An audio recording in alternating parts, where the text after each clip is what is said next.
So I'm going to elaborate on, I would say, three areas in my research.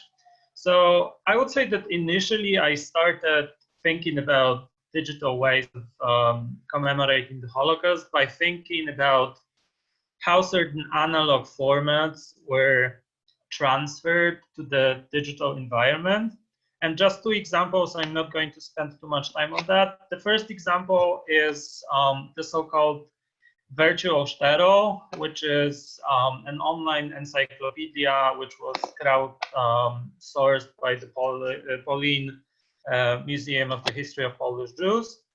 So that's one example. The other example is the commemoration of a boy from Lublin by the name of Henio Żytomirski. There was a sort of analog commemoration which was and is called Letters to Henio. So people were encouraged to drop old-fashioned letters to this boy to communicate their emotions towards this boy. And in 2009, this activity was transferred to Facebook. It wasn't without problems, because it turned out that you cannot pretend to be a dead Jewish boy or any other person on Facebook, and this account was taken down. So that was my kind of introduction to the topic, how things moved from the real world or from the analog world to the digital. The second thing that I was researching on recently is how platform capitalism is influencing commemoration. And I'm thinking here about users of Web 2.0 and users of platforms, Facebook, Instagram, Flickr, YouTube, etc., who are using these platforms, I think, at first to pursue their identities, or they adopted digital identities such as prosumers, but also influencers, popular historians, but also photography enthusiasts. So they have all sorts of different agendas with which they come to historical places, photograph themselves, they are recording videos, vlogs, and so on and so forth. And I think there are two methodological problems here. So how do we assess their behavior? So this is something that Imogen asked about.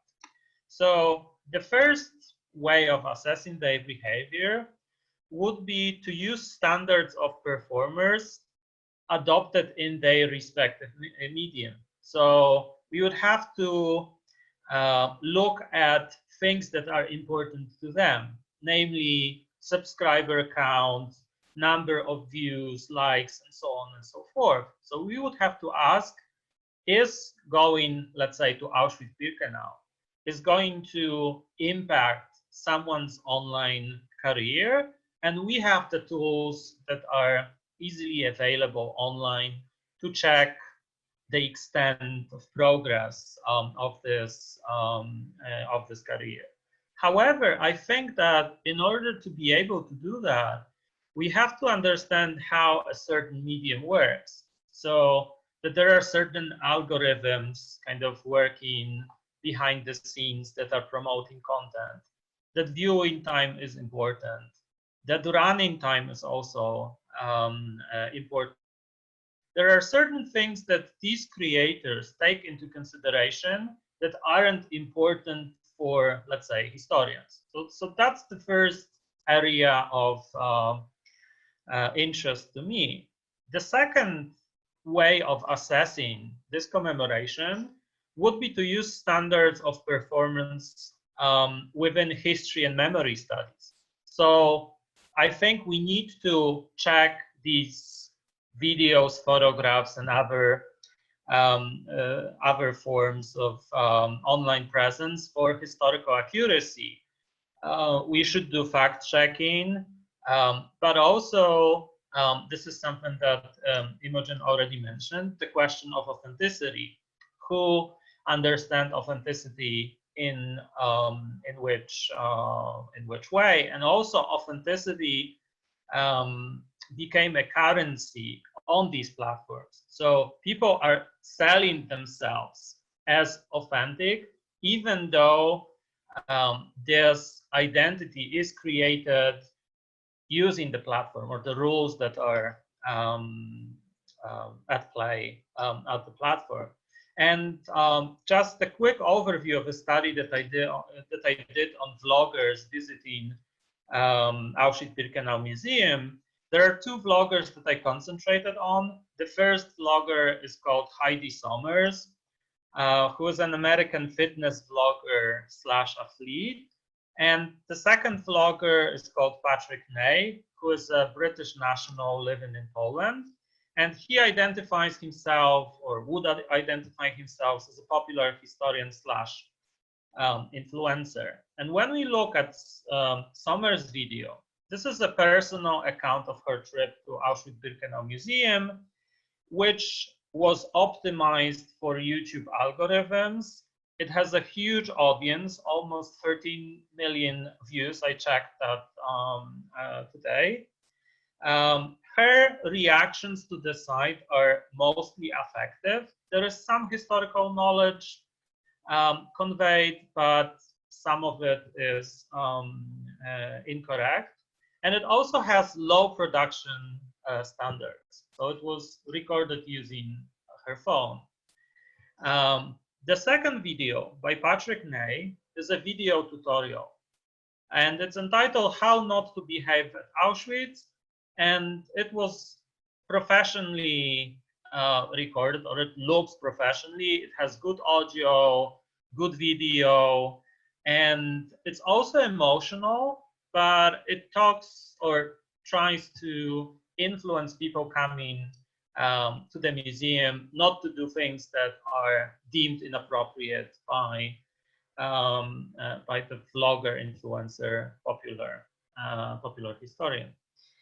And there is also, I would say, well, the third topic that I'm working on right now is the so-called Holocaust hologram. And this is something that I just kind of started. I was at the Illinois Holocaust Museum in Skokie last fall, and I was observing how people interact with the hologram.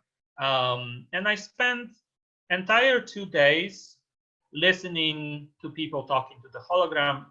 And I have some preliminary observations connected to how this technology works. It seems to me that in terms of technology, this is a bit premature. So the technology isn't yet there to offer us an illusion of talking to a hologram. However, when we look at the biographical aspect of the recording, survivors are not going to be there to be recorded when the technology is finally ready.